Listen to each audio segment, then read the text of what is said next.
आप देख रहे हैं श्री हरि कृपा आश्रम चैनल। संस्थापक स्वामी श्री हरि चैतन्य पुरी जी महाराज।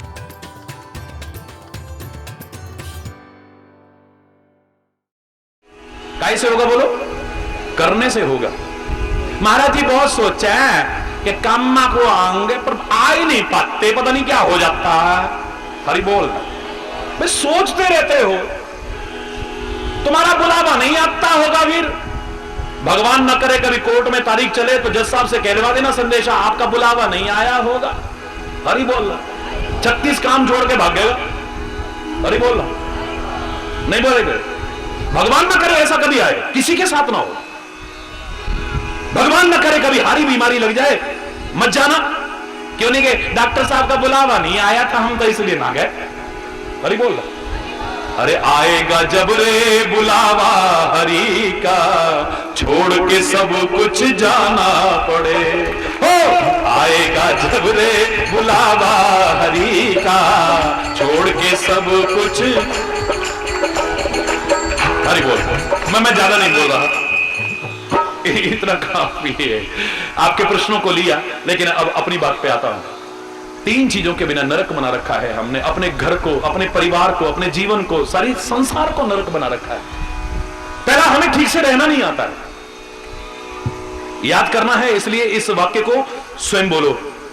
हमें ठीक से, सबकी आवाज आनी चाहिए, हमें ठीक से रहना नहीं आता है। हमें अपनी बात ठीक से, जोर से बोलो, कहना नहीं आता है। वाणी एक अमूल है, जो कोई बोले बोल, ये तराजू तोल के, तब मुख बाहर को। ऐसी वाणी बोलिए, मन का आपा खो, और उनको शीतल करे, आप हूं शीतल हो। कागा का को धन हरे, कोयल का को दे, एक मीठी वाणी बोल के जग अपना कर ले। मीठी वाणी बोलिए, सुख उपजे चहुओर, वशीकरण एक मंत्र है, तू तज दे वचन कठोर। खीरा मुख सो काटिए। आपने कभी खीरा खाया हो? भगवान करे आपको खीर खाने लायक भी बनाए रखे। यानी आजकल जो बीमारियां आ रही हैं, शुगर हो गया, बीपी हो गया, आम चीजें हो गई, अब नहीं होनी चाहिए। आप स्वस्थ रहें, प्रसन्न रहें, सर्वे संतु निरामया आप रहें। लेकिन हो सकता खीर ना खा पाए, कोई ना खा पाए, लेकिन खीरा शीतल भी है, गुणकारी भी है, और लोग खाते हैं इसे। लेकिन आपने जब खीरा खाया, उसके बारे में जानकारी लीजिए। आपके सामने हो सकता है तैयार होके आता हो, लेकिन जो लोग खाने लायक बनाते हैं उनसे पूछिए, पहले उसका मुंह काटते हैं। खीरे का मुंह काटते हैं पहले, और काटने पर भी सब्र नहीं आता, चाकू से ऐसे गोदते हैं उसे। इतने पर भी सब्र नहीं आता, फिर नमक छिड़कते हैं, कटे पर नमक लगाते हैं। हरि बोल। इतने पर भी सब्र नहीं आता, फिर रगड़ते हैं, झाग पैदा करते हैं। इतने पर भी सब्र नहीं आता, फिर आगे से काटते हैं, तब खाने लायक बनता है। आखिर ऐसा क्यों कर रहे थे? इतना गुणकारी है खीरा, इतना अच्छा है, इतना शीतल है, आखिर उसके साथ ऐसा व्यवहार क्यों? उसके मुंह को काटना, फिर उस पर कटे पर नमक लगाना, उसे रगड़ना क्यों? बोले एक कमी है, उसके अंदर सारी अच्छाइयां होते हुए उसका मुंह बहुत कड़वा है, इसलिए सजा मिलती है। खीरा मुख सो काटिए, मलिए नमक लगाए, रही मन कड़वे मुखन को, मिलती यही सजा। ये सजा मिलती है। मीठा बोले, खाली सत्य नहीं, सत्य बोलने के साथ भी हमें शर्त लगाई थी, सत्यम ब्रूयात प्रियम ब्रूयात न ब्रूयात। याद रखना। हां, एक शब्द मैं और जोड़ा करता हूं, सत्य बोलो, मधुर सत्य बोलो, लेकिन हितकारी सत्य बोलो, जिससे किसी का बुरा हो जाए। ऐसा सच भी मत बोलना और ऐसा मीठा भी बोलने की कोशिश मत करना। हितकारी हो जो, अहितकारी ना हो। ये वाणी में इतनी ताकत है। कभी सोचा हमने, परमात्मा ने हमारी आंखें भी दो बनाई, हमारे हाथ भी दो बनाए, हमारे पैर भी दो बनाए। किडनी एक होती, मैं जिंदा रह सकता था, वो भी दो बना दी। हृदय एक बनाया, उसके भी दो भाग कर दिए। हर अंग के दो दो भाग किए, पैर भी दो, हाथ भी दो, हर अंग के दो दो भाग किए, पर जबान एक ही रखी। क्यों? ये अकेली। और जोर से बोलो ना।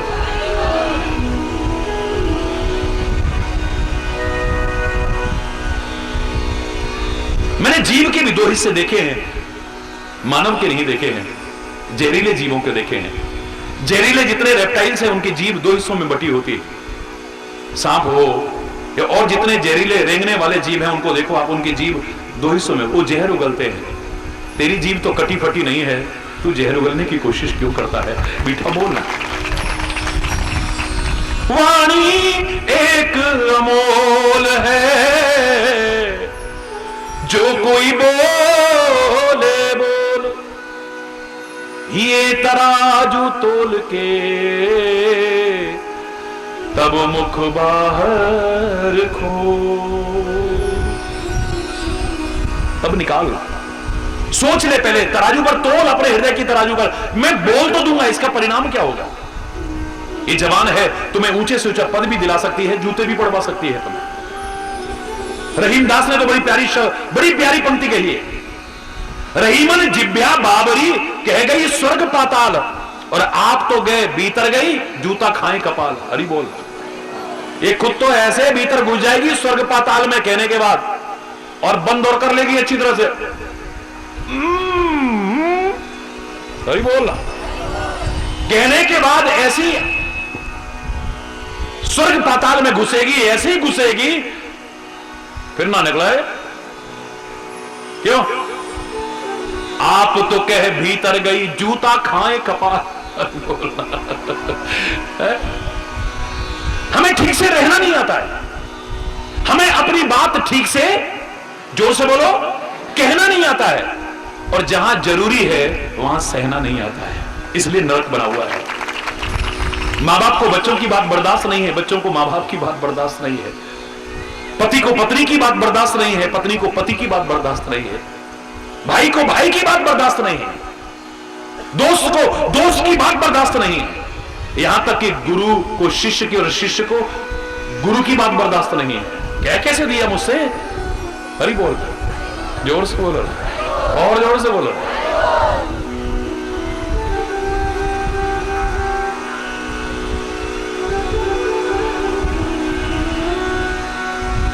अपना पृथक अस्तित्व बनाए रखते हैं। यही कारण है लक्ष्मण रात दिन साथ रह करके पूजा का अधिकारी चाहे बन गया हो, पर भगवान के बराबर नहीं कहलवा पाया कभी भी। बोलो, कहलवाया कभी? तुम मम प्रिय भरत ही सम भाई। हनुमान जी ने कहा मैं कितना प्रिय रखता हूं, ऐ मेरे परमात्मा श्री राम, आप बताओ ना मुझे, क्या तुम मुझे भरत के समान प्रिय है? प्रभु एक बार और बताओ ना, कितना प्यारा लगता हूं। ते मम प्रिय लक्ष्मण ते दूना, तू मुझे लक्ष्मण से दुगना प्रिय है और भरत के समान प्रिय है, तो ज्यादा प्रिय कौन हुआ? बोलो ना। भरत, वो तो वहां रह रहा है, रात दिन साथ तो ये है, सेवा कर रहा है, फिर भी, क्योंकि ये अपना पृथक अस्तित्व बना करके रखा, उसने अपने आप को परछाई बना लिया है, और परछाई शब्द का अर्थ यही है जिसका अपना कोई पृथक अस्तित्व है ही नहीं, जिसकी परछाई है उस पर आश्रित है पूरी तरह से। परछाई का अपना कोई अस्तित्व नहीं। परछाई अगर यूं कर रही है तभी करेगी जब जिसकी परछाई है वो करेगा। तो उसने ऐसे करा तो ऐसे कर लिया, यूं करा तो यूं कर लिया, यूं करा तो यूं कर लिया, यूं करा तो यूं कर लिया। परछाई अपने आप कर सकती है क्या? भरत राम ही की परछाई, तुलसी को लिखना पड़ा है। भरत तो राम की परछाई बन चुका है। तुम्हें लगता है बाहर बाहर देख करके भरत भी सांवला है और राम भी सांवला है, तुम बाहर बाहर देखते हो, अंदर नहीं देखते। भरत ने पूरी तरह राम के रंग में रंग लिया है अपने आप को। ये बाहर बाहर ही सांवला नहीं है, अंदर भी राम के रंग में रंग गया है पूरी तरह से। काला तो हम इसलिए कह देते हैं, सांवला इसलिए कह देते हैं क्योंकि सूरदास कारी कामर पे चढ़े न दूजो रंग, बदरंग नजर आएगा। काला हम इसलिए कह देते हैं तेरा रंग काला क्यों, इतना बता दे कृष्णा, तेरा रंग काला क्यों। थोड़ा और आगे के लिहाज में बड़ा आदमी तो उसने कह दिया मेरा गोपाल गिरधारी जमाने से निराला है, रंगीला है रसीला है, न गोरा है ना। और ऊंची क्लास में बोले ये भी बात अधूरी है यार, जब सब कुछ वही है तो गोरा भी वही है, काला भी वही है, पीला भी वही, नीला भी वही, निराकार भी वही, साकार भी, सब कुछ वही है, उसके अलावा तो कुछ है ही नहीं। वही है जो निराकार भी बन जाता है, निराकार भी बन जाता है, यानी गंगा इत्यादि के रूप में निराकार भी बन जाता है, निराकार भी बन जाता है, साकार भी है। अरे बोल, एक वही तो है सब कुछ। जब सब कुछ वही है तो नीला भी वही, पीला भी वही, गोरा भी वही, काला भी वही, सब कुछ वही तो है, उसके अलावा तो कुछ है ही नहीं है। हम काला इसलिए कह देते हैं, सांवला इसलिए कह देते हैं क्योंकि सूरदास कारी कामर पे चढ़े न दूजो रंग, उसके रंग में जो रंग जाते हैं उन पर फिर और रंग अच्छा नहीं लगता है। सांस्कृतिक कार्यक्रम पेश करते हैं पर संस्कृति के कहीं दर्शन ही नहीं होते हैं। अब तो भगवान को भी यूं नचाते हैं जैसे कि कहीं डिस्को में नाच रहे होंगे लोग। मतलब इतनी शर्म आती है उस समय शंकर जी को बना करके, कृष्ण को, राम को बना करके ऐसे नचाएंगे क्योंकि इनको अच्छे लग रहे हैं ना वो गाने, इसलिए निकाल रहे हैं। जल प्रदूषण बहुत घातक है मेरे प्यारे बच्चों, वायु प्रदूषित हो रही है, बहुत घातक है, ध्वनि प्रदूषण बहुत घातक है, लेकिन ये सांस्कृतिक प्रदूषण उससे भी ज्यादा घातक है। याद रखें, सांस्कृतिक कार्यक्रम के नाम पर संस्कृति के कहीं दर्शन, कल्चर कहीं दिखता ही नहीं है। बद्दापन नजर आता है, फूहड़पन नजर आता है, कई बार तो देखने को नहीं। हमारे परमात्मा की छवि सामने होती है लेकिन ऊपर आंखें नहीं उठती हैं। कई बार खिलवाड़ मत करो इससे, संस्कृति से खिलवाड़ मत करो। वैचारिक और सांस्कृतिक पोषण सबसे ज्यादा घातक है, याद रखो। अरे बोलना, जोर से बोलना। बात से कहीं मैं काला कह रहा था, इसलिए कहता हूं मैं क्योंकि उसके रंग में जब रंग जाता है आदमी, उस पर फिर कोई और रंग बिल्कुल अच्छा नहीं लगेगा, फिर और रंग में अच्छा नहीं लगेगा।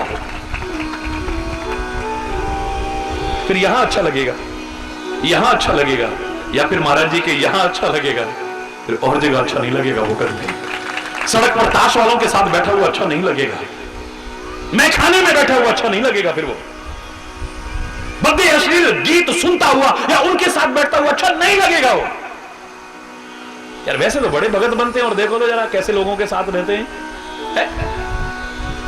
हम उसे काला सांवला इसलिए कहते हैं माना कि वो बहुत विशाल है, बहुत अथाह है, बहुत अनंत है, जैसे आकाश का कोई अंत नहीं पा सकता ऐसे उसका भी कोई अंत नहीं।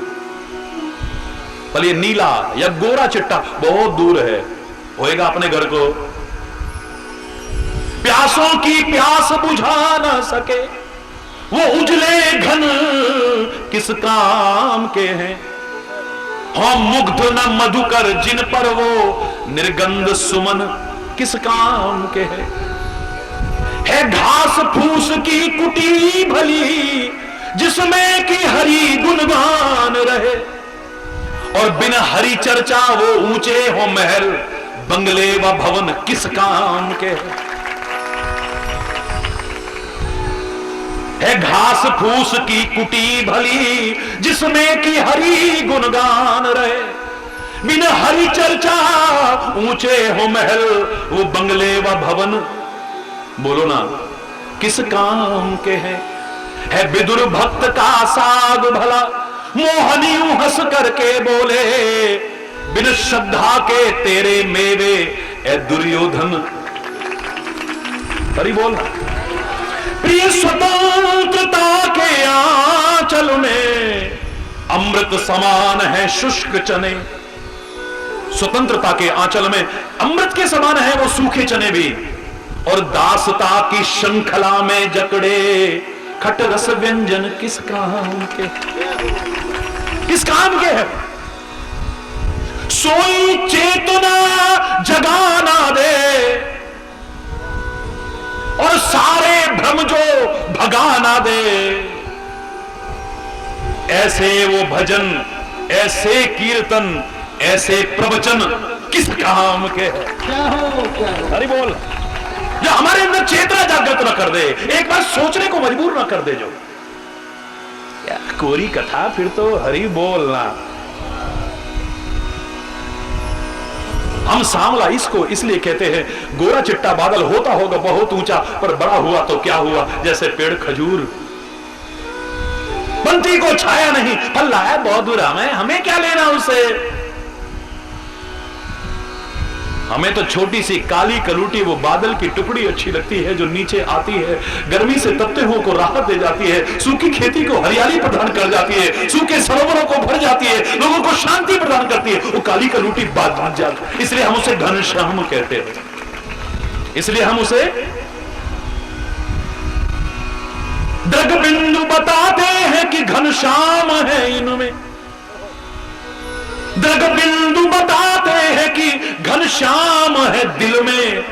घनश्याम न होते तो ये बरसात न होती। हरि बोल। घनश्याम न होते तो ये कौन गर्मी से तत्वों को राहत प्रदान करता है? घनश्याम तू प्रदान करता है। इसलिए हम तुझे श्याम सलोना कहते हैं, सांवला सलोना कहते हैं। चाहे छोटा सा बन के आए, नन्ना सा बन के आए, छोटी छोटी गैया छोटे छोटे ग्वाल, छोटो सो मेरो मदन गोपाल। छोटी छोटी गैया छोटे छोटे ग्वाल, छोटो सो मेरो मदन गोपाल। हाथ ऊपर। छोटो सो मेरो छोटो सो मेरो मदन गोपाल, छोटो सो मेरो, हाँ छोटो सो मेरो मदन गोपाल। ओ छोटी छोटी गैया छोटे छोटे ग्वाल, छोटो सो मेरो मदन गोपाल। छोटी छोटी गैया छोटे छोटे ग्वाल, छोटो सो मेरो मदन गोपाल।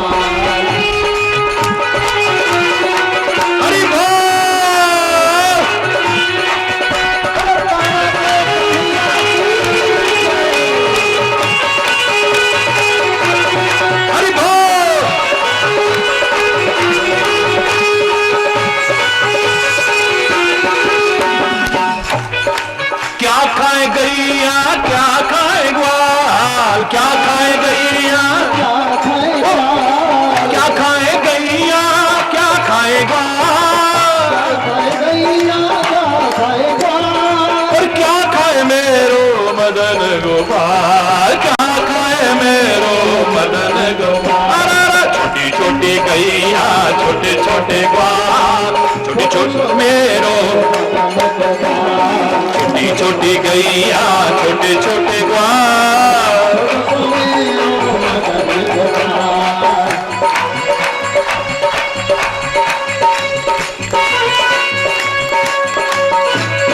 हरि बोल।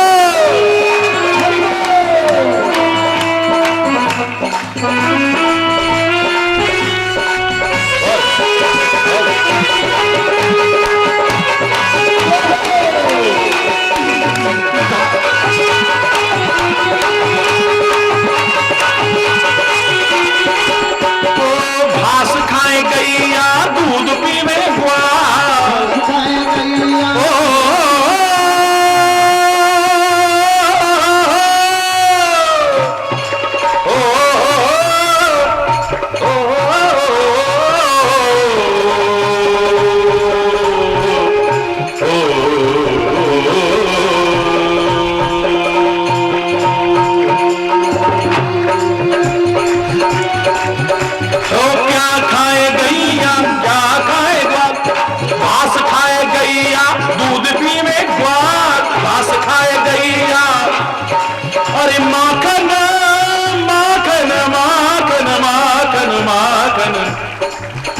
माखन खाए मेरो मदन गोपाल, माखन खाए मेरो मदन गोपाल। छोटी छोटी गैया छोटे छोटे ग्वाल, छोटो सो छोटो सो छोटो सो मेरो मदन गोपाल गोपाल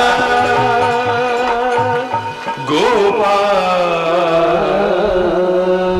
मैं पूरा नहीं सुना रहा, वो होगा कितना भी अनंत, कितना विशाल, कितना बड़ा होगा वो नीला आकाश, गोरे चिट्टे बादल कितने ऊंचे होंगे, होंगे छोटी सी बादल की टुकड़ी, छोटी सी, जिसे हम घनश्याम कहते हैं, हमारे बीच आ जाती है। कई बार पहाड़ों में तो ऐसे लगता है, आप कभी गए हो पहाड़ों में, कि वो हमारे नीचे हम उसके ऊपर है। दिखा दिया मुंह खोल करके, पूरे ब्रह्मांड के दर्शन करा दिए, तीनों लोकों के दर्शन करा दिए, फिर भी हाय हाय इतना नीचे आ जाता है। अवतार का तात्पर्य अवतरण, यानी नीचे उतरना। इतना नीचे आ जाता है कि फिर भी मां कान पकड़ करके थप्पड़ मारने को और उखल से बांधने को तैयार हो जाती है। वहां मेरे परमात्मा, वहां में इतना छोटा हो जाता है।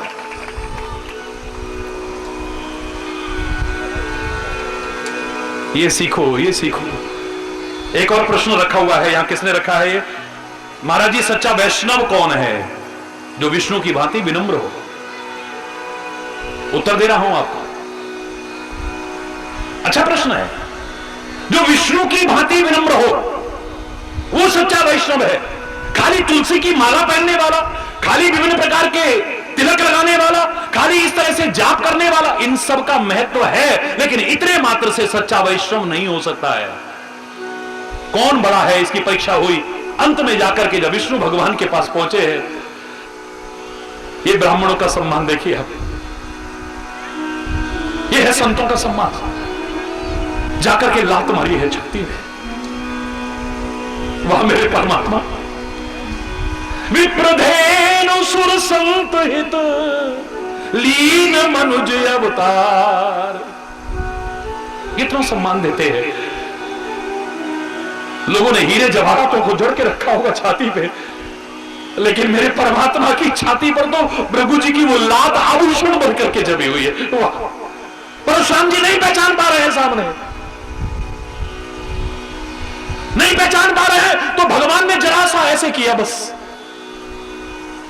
अरे ब्राह्मण देवता, हमने तो भृगु जी की लात भी खाई है, देखो यहां पर मैं कौन हूं।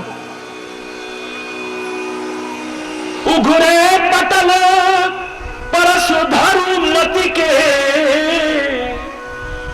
एक सेकंड लगा भगवान को पहचानने में। ऐ मेरे परमात्मा आप हैं। भृगु जी की लात के उस चिन्ह को देख करके पहचाना है, और पहचानते ही चरणों में गिर पड़े और अपना धनुष भी देख करके कहते हैं, अभी एक थोड़ी सी शंका और है, उसे भी दूर कर दो। ऐ परमात्मा, इस चाप को चढ़ा लो बस। लेत चाप आप ही चढ़ गए, परशुराम मन विस्मय भयो। मैं कैसे नहीं पहचान पाया अपने प्रभु को? परशुराम स्वयं विष्णु के अवतार है, साक्षात परमात्मा है। परमात्मा के सामने परमात्मा खड़े हुए हैं, लेकिन अपने वृतांत के द्वारा दिखाना चाहते हैं, देखो मैं कैसे सम्मान का। इतने विनम्र। लक्ष्मी जी चरण दबा रही है, शीश शैया पर से आते लात मारी है जोर से खींच के। इतना विनम्र कौन होगा बताओ आप में से? आगे पकड़ करके चरण पकड़ लिए, सहलाने लगे हैं। हे ब्राह्मण देवता, मेरी कठोर छाती से आपके कोमल चरणों में कोई कष्ट तो नहीं पहुंचा?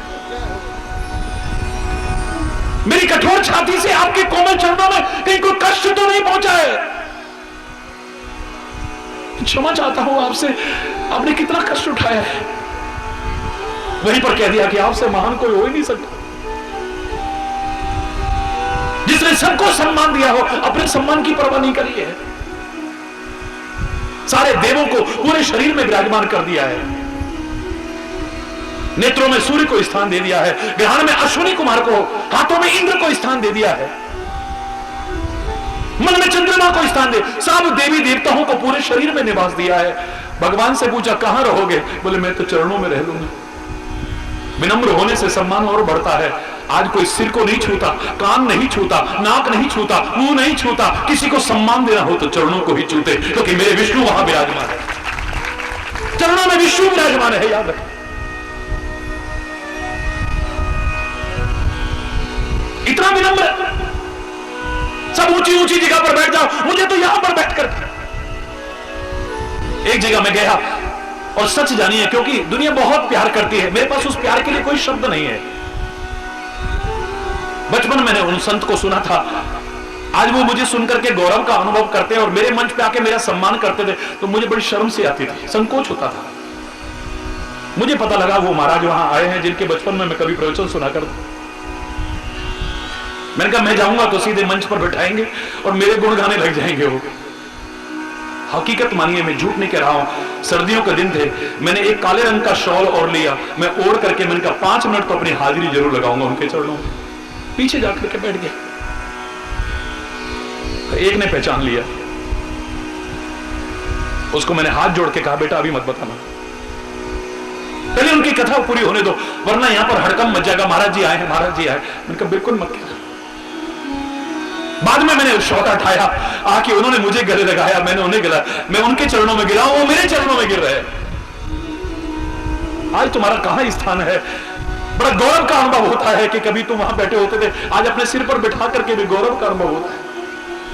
बात मैं सुना नहीं रहा हूं, मैंने चलते जब चलने लगा, वो व्यक्ति कहते महाराज जी आप नीचे क्यों बैठे थे वहां पर? मैंने कहा नीचे से जरा गिरने की संभावना कम हो जाती है, ऊंचे से गिरने की संभावना ज्यादा होती है। वहां से गिरने की संभावना बहुत कम होती क्या रहती नहीं है। जो ऊंचा होकर के भी अपने आप को नीचा समझेगा कभी नहीं गिरेगा, याद रखना। और जो नीचा होकर के भी अपने आप को ऊंचा समझेगा कदम कदम पर गिरेगा, ठोकर खाएगा, रोएगा, चिल्लाएगा वो। वरना कितने ऊंचे पहुंच गए। जय और विजय भगवान के द्वारपाल है, वहां से भी गिरने की संभावना हो सकती है, याद रखना। बहुत ऊंचा कोई हो गया तो गिरेगा नहीं, ये मत सोचना, वहां से भी गिरने की संभावना हो सकती है। लेकिन विनम्रता लाओगे, अगर सच्चे वैष्णव बनोगे तो कभी गिरने की संभावना नहीं रहेगी। अगर दूसरा मेरे से उत्तर सुनना चाहो, आपने पूछा है सच्चा वैष्णव कौन है, अच्छा प्रश्न है आपका। तो गुजरात के एक संत ने इसका जवाब बड़ा प्यारा दिया था, मुझे आज भी बड़ा अच्छा लगता है और गांधी जी को प्रिय भजते याद भजन। वैष्णव जन तो तेरे कहिए, पीर पराई जाने रे। वैष्णव जन तो तेरे कहिए, पीर पराई जाने रे। वैष्णव जन तो पर दुखे उपकार करे तोए, मन अभिमान न आने रे। वैष्णव जन तो तेरे कहिए, जे पीर पराई जाने रे। वैष्णव जन तो तेरे। बड़ी अच्छी वैष्णव की परिभाषा है, आपके प्रश्न के आधार पर उत्तर दे रहा हूं।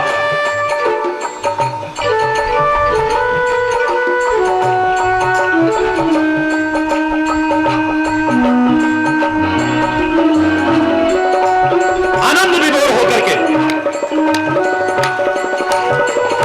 खो जाइए।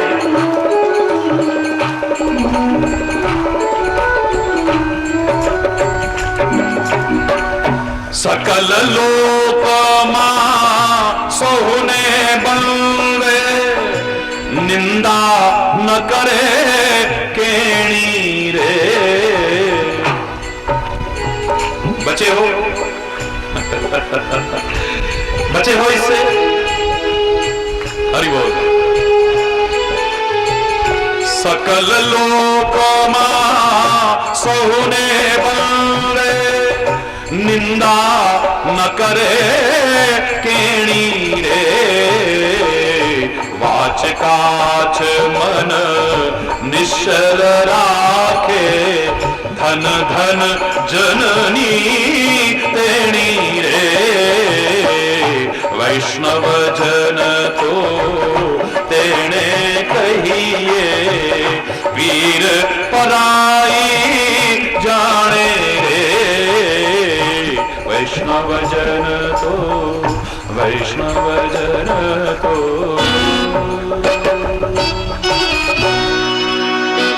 हरि बोल। आपका ये प्रश्न भी सम्मिलित किया है और कल भी छूट दे रहा हूं। प्रवचन का आनंद मुझे भी ज्यादा आएगा, लेकिन कल मैं प्रवचन से पहले उत्तर नहीं दूंगा, प्रवचन पहले होगा। आप अपने प्रश्न लिख करके जरूर रखिएगा। हो सकता है आपके साथ साथ जो करोड़ों लोग मुझे सुनते हैं उनके मन में भी वो प्रश्न आता हो, आपके इस महानता के कारण उनको भी लाभ पहुंचे, तो मैं तो आपको ही धन्यवाद का पात्र कहूंगा। हरि बोल, जोर से बोलो। अगर हम इसे स्वर्ग बनाना चाहते हैं, अपने जीवन को स्वर्ग तुल्य बनाना चाहते हैं, इस धरा को स्वर्ग तुल्य बनाना चाहते हैं, नरक नहीं बनाना चाहते हैं, तीन चीजों को ध्यान रखना है। तीन चीज के अभाव में ही सारा गड़बड़ है। एक तो हमें ठीक से, जोर से बोलो, ठीक से रहना नहीं आता, बहुत अच्छा। दूसरा, हमें अपनी बात ठीक से कहना नहीं आता, और जहां जरूरी हो, मैं नहीं कह रहा अन्याय को सहो या फलाने को सहो दिखाना, ये तो लोग प्रश्न उठा देंगे, फिर प्रश्न पर प्रश्न आ जाएंगे। जहां आवश्यक हो वहां अगर सहना आ जाए, स्वर्ग तुल्य वातावरण बन जाए।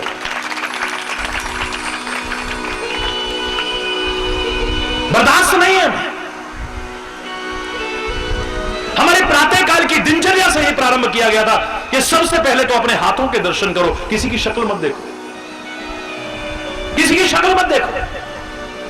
कराग्रे बसते लक्ष्मी, बोलो, सबकी आवाज आनी चाहिए। प्रातःकाल उठते ही किसी की शक्ल मत देखो, अपने हाथों के दर्शन करो, ये बोलते हुए।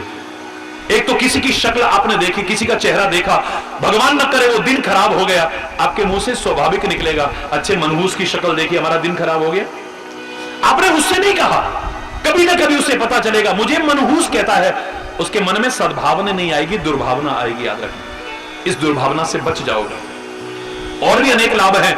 तो किसी का चेहरा मत देखो प्रातःकाल उठते ही। सबसे पहले कराग्रे बसते लक्ष्मी, बोलो,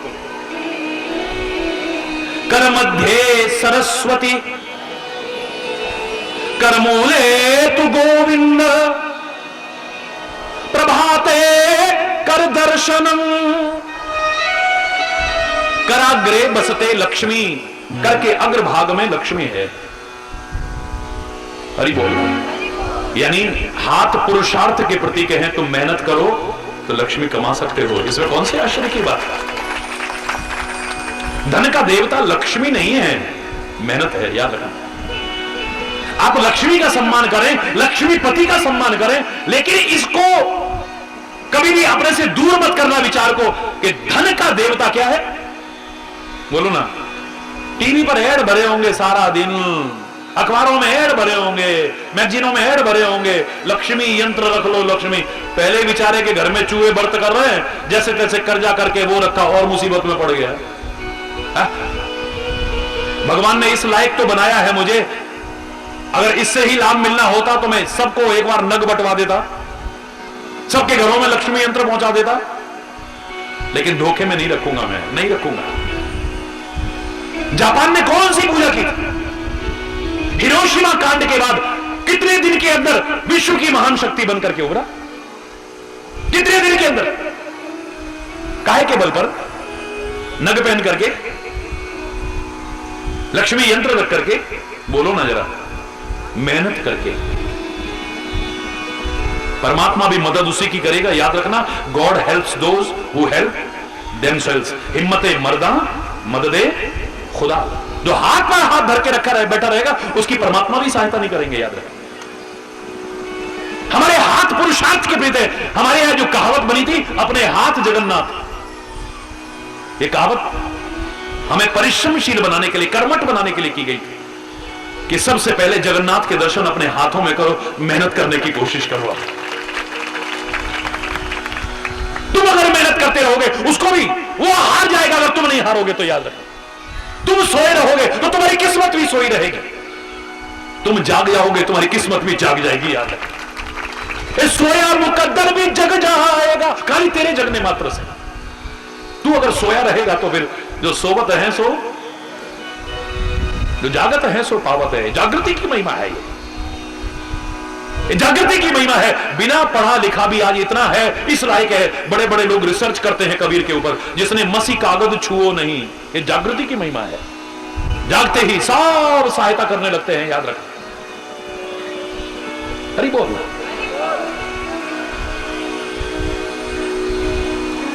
कराग्रे बसते लक्ष्मी, लक्ष्मी तो पाली जापान में, लेकिन जरा सा सुनामी आया, सब खत्म हो गया है। मेहनत करो साथ में, फिर लक्ष्मी नहीं लक्ष्मीपति के प्रति भी श्रद्धा रखो, तो जो लाख प्रयास करके हासिल नहीं कर पाए वो भी कर जाओगे, याद रखो। हरि बोल। धोखे में जीना नहीं सिखाता हरि चैतन्य।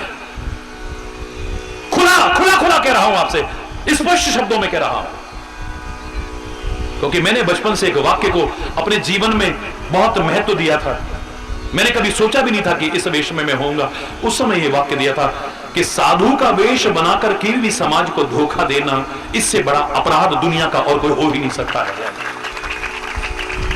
धोखे में नहीं, खुला खुला मार्गदर्शन, गोलमोल करके नहीं कह रहा हूं, खुला खुला बोल रहा हूं। स्पष्ट मार्गदर्शन है। कराग्रे बसते लक्ष्मी, बोलो। करके अग्रभाग में लक्ष्मी है, और वैसे भी अग्रभाग से ही गिनते हो, लक्ष्मी का इशारा भी अग्रभाग से ही करते हो। किसी ने पूछा था महाराज जी माला कौन सी उंगलियों से जपने, मैंने कहा श्वास प्रति श्वास को माला बनाना चाहिए, लेकिन उस माला के महत्व को भी मैं नकारता नहीं कभी। माला रटो, तो जिससे माल गिनते हो उससे माला मत रटना। हरि बोल। जिससे माल गिनते हो उससे माला, ये हरि बोल। दिख रहा है? हरि बोल।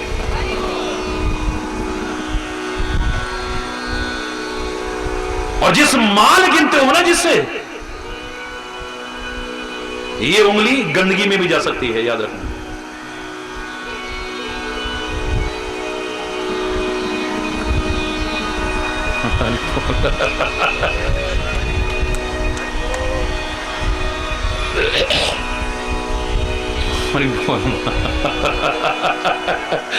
गलत कह रहा हूं? It is practical.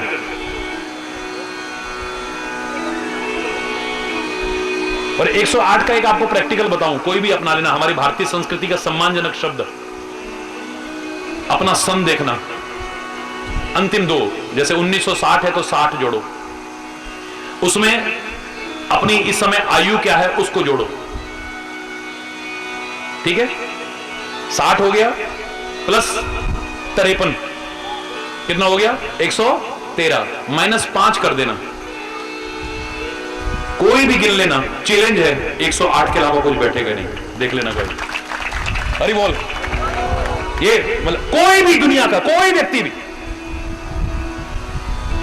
कोई भी करके देख लेना। कराग्रे बसते लक्ष्मी, करके अग्रभाग में लक्ष्मी के दर्शन करो, यानी मेहनत करो। कर मध्य सरस्वती, पुस्तक को रखते हो तो कैसे रखते हो? ऐसे करके। मध्य भाग अगर नहीं होगा तो यहां पुस्तक नहीं टिक सकती, यहां नहीं टिक सकती, याद रखना। हरि बोल। यूं रख करके पढ़ते हो, कराग्रे बसते लक्ष्मी, बोल। कर मध्य सरस्वती, वो कर्म का प्रतीक है लक्ष्मी। काय का प्रतीक है?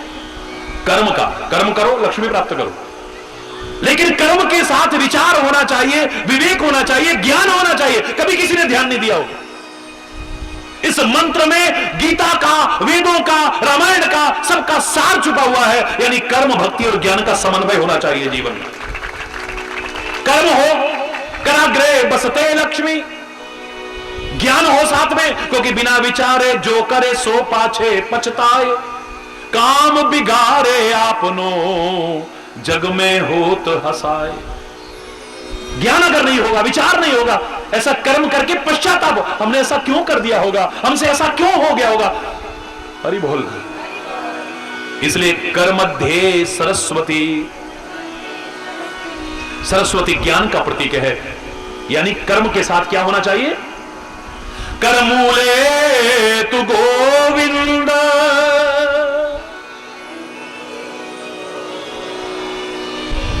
और इन सब के मूल में क्या होना चाहिए? परमात्मा। रामायण ने जवाब दिया है, जिसे मैंने एक मंत्र के रूप में आपसे कहा था, फलो फूलो पर मूल को मत भूलो। फलो फूलो, जोर से बोलो, फलो फूलो पर मूल को। बड़े से बड़े विशाल वृक्ष का भी फलना फूलना तभी तक है जब तक उसकी मूल यानी उसकी जड़ सुरक्षित है। जड़ पर आघात हो गया तो वृक्ष का फलना फूलना, ऐसे ही जीवन वृक्ष भी तभी तक फले फूलेगा जब तक इसकी जड़ सुरक्षित है। और इसकी जड़ क्या है? रामायण के शब्दों में सुनिए आप। मूलम धर्म तरोर विवेक जलदई पूर्णेन्दु मानंददम। मूलम धर्म, इस जीवन वृक्ष की मूल क्या है, जड़ क्या है? धर्म। इसलिए कहते हैं जैसे उसकी जड़ की रक्षा करना, ऐसे ही धर्म जो इसकी जड़ है इसकी रक्षा करना। तुम धर्म की रक्षा करोगे तो धर्म तुम्हारी रक्षा करेगा। धर्मो रक्षति रक्षितः। तुम धर्म की रक्षा करोगे तो धर्म तुम्हारी रक्षा करेगा। याद कर, हम राम को भी क्या कहते हैं? वाल्मीकि से पूछा, राम को क्या परिभाषित करोगे आप? राम की परिभाषा दीजिए आप। तो भगवान वाल्मीकि ने वाल्मीकि रामायण में राम की एक पंक्ति में परिभाषा दी है, रामो विग्रहवान धर्म। राम क्या है? साक्षात विग्रहवान धर्म है, धर्म की प्रतिमूर्ति है। गोविंद पर धर्म की प्रतिमूर्ति है, राम धर्म की प्रतिमूर्ति है, शिव धर्म की प्रतिमूर्ति है, साक्षात धर्म है ये।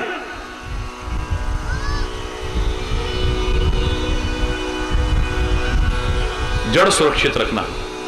कर मूले तु गोविंद,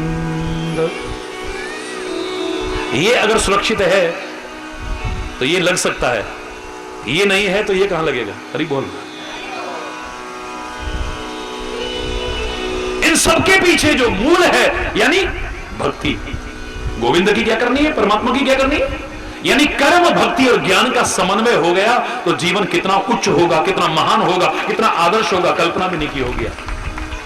ये तीनों चीज जरूरी है। कोई कहे कि हम तो भक्ति नहीं करते, मत कर भाई। हम तो ज्ञान को मैं तो नहीं देते, खाली कर्म को, कर्म ही हमारे लिए सब कुछ है। ठीक है भैया, मेरे लिए सब कुछ नहीं है, प्रधान अवश्य है, कर्म प्रधान अवश्य प्रधान हो सकता है, सब कुछ नहीं है। प्रधान हो सकता है तीनों में, लेकिन सब कुछ नहीं है। प्रैक्टिकल उदाहरण मैंने उसे दिया। मैंने कहा मेरे चेहरे के 3 प्रमुख अंग हैं, आंख, कान और मुंह। अगर मेरी आंख ना होती क्या मैं जिंदा नहीं रह सकता था? नेत्रहीन कैसे जिंदा रह रहे थे? जीवित रह सकता था। अगर मेरे कान ना हो तो क्या मैं जीवित नहीं रह सकता हूं? मेरे आंख और कान दोनों ना हो, खाली मुख हो, जीवित तो रह सकता हूं, पर चेहरे का सौंदर्य और जीवन का आनंद जो तीनों के रहते उठा सकता हूं, खाली मुख के द्वारा नहीं उठा सकता। ना हो मेरे जीवन में ज्ञान, क्या अज्ञानी नहीं जीते? ना हो मेरे जीवन में भक्ति, क्या नास्तिक नहीं जीते? आंख रूपी ज्ञान न हो, कान रूपी भक्ति, क्योंकि कान भक्ति के प्रतीक माने हैं। श्रवणादिक नव भक्ति दृढ़ाही, श्रवणम कीर्तनम विष्णु पाद सेवनम, श्रवण से शुरू होती है भक्ति हमारी। कान भक्ति के प्रतीक है, आंख ज्ञान के प्रतीक है और मुंह कर्म का प्रतीक है। न हो कर्म, न हो ज्ञान, न हो भक्ति, और ज्ञान और भक्ति दोनों ना हो, खाली कर्म हो, जीवित तो रह सकता हूं, लेकिन जीवन का जो सच्चा आनंद पाना चाहता हूं, सुख पाना चाहता हूं और जीवन का जो सौंदर्य विकसित करना चाहता हूं, वंचित रह जाऊंगा उससे। दुखी है सारे, ये समन्वय ठीक नहीं बैठ पा रहा है, इसलिए दुखी है सारे। ये सम्मिश्रण ठीक नहीं रह पा रहा, इसलिए दुखी है सारे। कौन दुखी नहीं है बताइए? कोई तन से दुखी है, कोई मन से दुखी है, कोई धन से दुखी है, कोई संतान से दुखी है, कोई पति से दुखी है, कोई पत्नी से दुखी है, कोई पड़ोसी से दुखी है, कोई मालिक से दुखी है, कोई नौकर से दुखी है, कोई किसी चीज से कोई ना कोई दुख सबको लगा हुआ है। थोड़े थोड़े सब दुखी, नानक दुखिया सब संसार, सो सुखिया जो नाम आधार, खाली उसके अलावा सब दुखी दिखाई देते हैं। हरि बोल। जो आपको बाहर से सुखी जैसे लगते हैं ना, इनको भी खोल के देखो जरा। पुराने जमाने में माचिस नहीं होती थी, पुराने जमाने में जो आजकल लाइटर चल रहे हैं ये नहीं होते थे। गोबर के कंडों में आग होती थी, जब काम हो जाता था तो राख में उसे दबा देते थे। यहां तो अभी भी होता होगा, शायद कई जगह हो सकता है। बाहर देख करके लगेगा कि आग है ही नहीं, लेकिन जब राख हटाओगे, जरा सा कुरेदोगे, करोगे, फट से चिंगारी आ जाएगी। ऐसे ही बाहर से जो सुखी जैसे दिख रहे हैं ना, जरा सी राख हटा के, जरा सा कुरेद के देखना, जरा सा टटोल के देखना, कोई ना कोई दुख अपना रो करके ना जाए तो मुझसे कह देना। हाँ महाराज जी, दुनिया सोचती है अरे हमें पता है हम कैसे। हरि बोल। क्योंकि हमें पता ही नहीं कि दुख क्या है और सुख क्या है। रामायण में देखेंगे आपको पहली बार ऐसा लगेगा कि विरोधाभास हो रहा है। अगर मैं कहता हूं कि सुख क्या है तो मुझे दुख बताने की आवश्यकता नहीं है। उसका ऑपोजिट अपने आप दुख हो गया, उसका विलोम अपने आप दुख हो गया। अगर मैं कहता हूं यह संत है तो मुझे असंत की परिभाषा देने की आवश्यकता नहीं है। उसी का विपरीत क्या हो गया? पहली बार तुलसीदास ने हिम्मत की दोनों की व्याख्या करने की। 7 प्रश्न पूछे कागभूषुंडी ने, और उसमें प्रश्न आता है, बड़ सुख कवन कवन दुख भारी। गरुड़ ने प्रश्न किए, हे कागभूषुंडी, मेरे 7 प्रश्नों के उत्तर। संसार का सबसे बड़ा दुख क्या है? बताओ ना आप, संसार का सबसे बड़ा दुख क्या है? जिससे कहोगे मेरे बराबर कोई दुखी नहीं है महाराज जी, मैं बहुत दुखी हूं, बहुत दुखी हूं। अपने जैसा दुखी किसी को मान ही नहीं रहा हो। मेरे जैसा दुखी कोई है ही नहीं। वो कहता है मुझे इतना बता दो, संसार का सबसे बड़ा दुख क्या है और संसार का सबसे बड़ा सुख क्या है। अब दोनों में से एक का उत्तर दे दो, दूसरा अपने आप मिल जाता है। लेकिन तुलसी ने हिम्मत की, बोले नहीं, सुख के बारे में बताऊंगा, दुख के बारे में बताऊंगा। नहीं दरिद्र सम दुख जग माही, बोलो, नहीं दरिद्र सम संत मिलन सम सुख जग नाही। संत मिलन सम, ये उसका विलोम तो नहीं हुआ भाई। दुख क्या है, इसका विलोम सुख है, और सुख क्या है, इसका विलोम दुख है। पर ये तो एकदम उल्टे है, लेकिन सही है दोनों। कैसे? आज तो टाइम हो जाएगा, इसलिए कल चर्चा करूंगा। घबराना मत। अगर जीवन में दुख आ गया है, कष्ट आ गया है, परेशानियां आ गई हैं, उलझनें आ गई हैं, परेशानियां, चिंताएं आ गई हैं, मुसीबतें आ गई हैं, घबराना मत। अभी एक आशा की किरण शेष है। हर तरफ से अगर निराश भी हो गए हो तो, हताश भी हो गए हो तो, कोई सहारा नजर नहीं आ रहा, कोई बल नजर नहीं आ रहा, कोई भरोसा नजर नहीं आ रहा, एक आशा की किरण शेष है। जब कोई ना हो अपना, हरि नाम जीवन के संसार के जीवों पर, बोलो ना, आशा न किया करना। जब कोई ना हो अपना।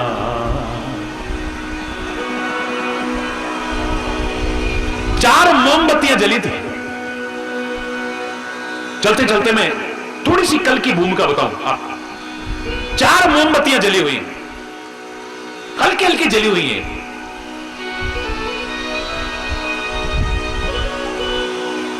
अचानक पता नहीं क्या हुआ, पहली मोमबत्ती बुझ गई। उससे पूछा गया कि तू क्यों बुझ गई है, कौन है तू?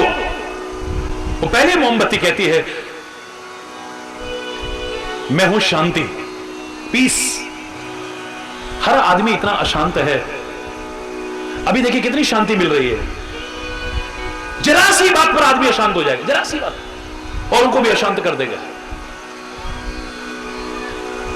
अबे देख के नहीं चल रहा क्या? मैं क्या समझ रही है अपने आप को? हरी बोलना।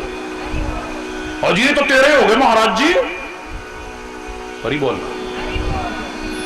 अरे भैया जरा रास्ता क्यों?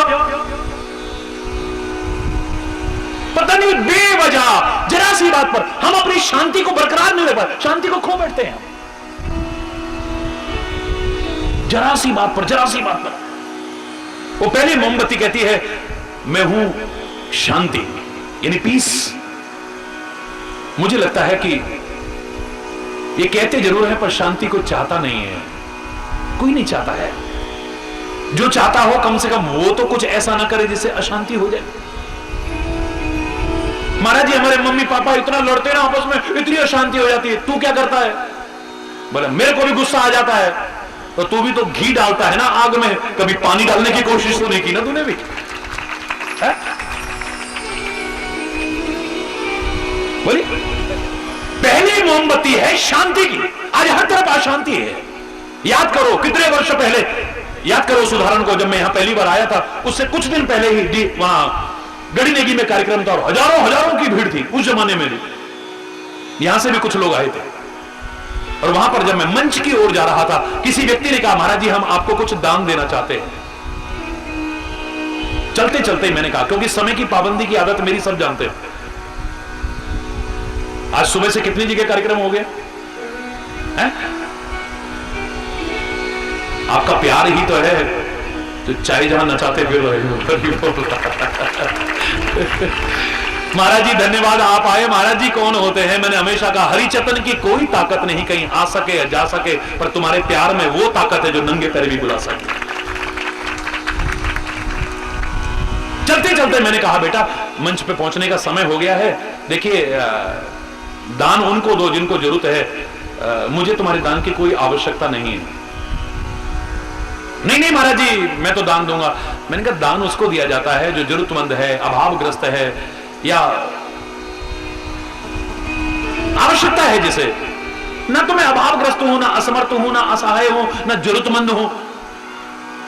भाई ब्राह्मणों को भी आप दान देते थे तो एहसान नहीं करते थे, उन्होंने अपनी जिंदगी समर्पित कर रखी थी आपके लिए। वो वेद पढ़ते थे, वेद पढ़ाते थे, यज्ञ करते थे, यज्ञ कराते थे। आप लोग अपना अपना धंधा करते हो, वो कुछ ना करके आपके लिए समर्पित रहते थे। तो उनका जीवन चलाना आपकी जिम्मेदारी हो जाती है, उनके परिवार का पालन पोषण करना आपकी जिम्मेदारी हो जाती है।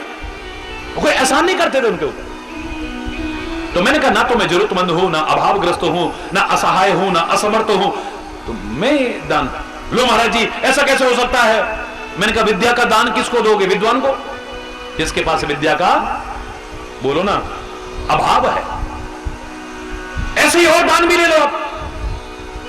वस्त्र का दान उसको करो जिसके पास वस्त्र का अभाव है। अन्न का दान उसको करो जिसके पास अन्न का अभाव है। अन्न दान के बारे में भी यही व्यवस्था है। जो डरा हुआ है उसे अभय दान दो ना। जो खुद मजबूत है उसे जाओ तुमको मां, अरे उसको क्या करोगे तुम?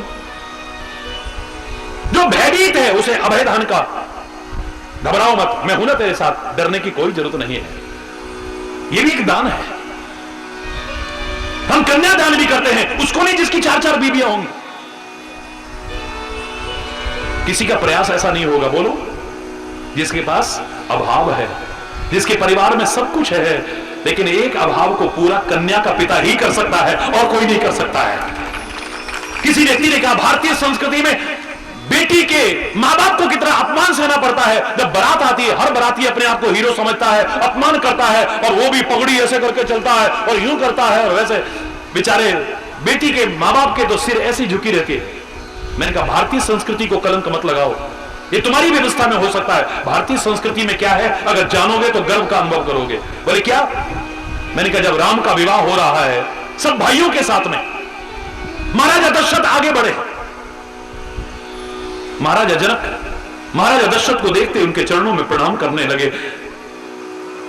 मैं कन्या का पिता हूं, आप वर के पिता हैं, अभी जनक प्रणाम करते उससे पहले ही दशरथ ने प्रणाम कर लिया है। इतिहास साक्षी है, इतिहास में वर्णित है। महाराजा दशरथ ने जनक के पैर छू लिए। विद्वानों में हाहाकार मच गया, ये तो अनर्थ हो गया, ये तो अधर्म हो गया। वर का पिता कन्या के पिता के पैर छू रहा है। महाराजा जनक विद्वान तो थे ही। महाराजा जनक कहते हैं, महाराजा दशरथ और ऐसे सारे विद्वानों, मुझे ये बता दो कि दान देने वाला बड़ा होता है या दान लेने वाला बड़ा होता है? मुझे खाली इस प्रश्न का उत्तर दे दो। महाराजा दशरथ कहने लगे कि दान देने वाला बड़ा होता है, क्योंकि उसका हाथ ऊपर होता है और दान लेने वाले का हाथ नीचे होता है, इसलिए वो बड़ा होगा। इसलिए महाराजा दशरथ के परिवार में वशिष्ठ का कितना ऊंचा सम्मान है, लेकिन वशिष्ठ जानते हैं ये कर्म कोई बहुत ऊंचा कर्म नहीं है। उपरोहित्य कर्म अति मंदा, मंदा नहीं, अत्यंत मंद कर्म है। बात बात में हाथ ऐसे करना पड़ता है। अरे बोल, वो तो मुझे पता लगा कि त्रिभुवनपति, ब्रह्मांड का रचयिता, ब्रह्मांड का पालन करने वाला, सकल लोक नियंता भगवान अवतार लेकर के इस कुल में आ रहे हैं, इसलिए इस कुल का पुरोहित बनना स्वीकार करा, वरना मैं कर्म स्वीकार न करता। महाराजा जनक कहते हैं, इतना बता दो कि कन्या का दान देने वाला बड़ा है या दान लेने वाला? महाराजा दशरथ भी कहते हैं, सारे विद्वान भी कहते हैं, जितने सभा के अंदर विराजमान थे, बोले दान देने वाला बड़ा होता है, क्योंकि उसका हाथ ऊपर होता है। चाहे परब्रह्म परमात्मा भी बामन अवतार में गए हो, उनको भी यूं करना पड़ा है। सारी दुनिया का मालिक भी अगर दान देने के लिए, लेने के लिए जाता है, उसे भी हाथ यूं करना पड़ेगा।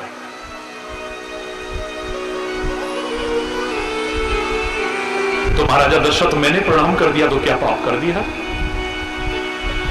महाराजा दशरथ कहते हैं, मैंने प्रणाम कर दिया तो क्या अपराध कर दिया?